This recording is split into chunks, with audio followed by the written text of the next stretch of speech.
कान्ताय कल्याण निधये निधयेतिनां श्रीवेङ्कटनिवासाय श्रीनिवासाय मङ्गलम् लक्ष्मी सविभ्रमालोक सुभुविभ्रमचक्षुषे चक्षुषे सर्वलोकानां वेङ्कटेशाय मङ्गलम् श्रीवेङ्कटाद्रिशृङ्गाग्रमङ्गलाभरणाग्रये मङ्गलानां निवासाय श्रीनिवासाय मङ्गलम् सर्वावयव सौन्दर्य सम्पदा सर्वचेतसां सदा सम्मोहनायास्तु वेङ्कटेशाय मङ्गलम् नित्याय निरवध्याय सत्यानन्दचिदात्मने सर्वान्तरात्मने श्रीमद् वेङ्कटेशाय मङ्गलम्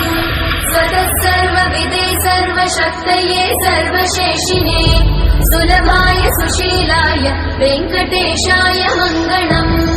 परस्मै ब्रह्मणे पूर्णकामाय परमात्मने प्रयुञ्जे परतत्त्वाय वेङ्कटेशाय मङ्गलम् आकालतत्त्वमशान्तमात्मनामनुपश्यताम् अतृप्त्यमृतरूपाय वेङ्कटेशाय मङ्गलम् प्रायस्वचरणौ पुंसां शरण्यत्वेन पाणिना कृपया दिशते श्रीमद् वेङ्कटेशाय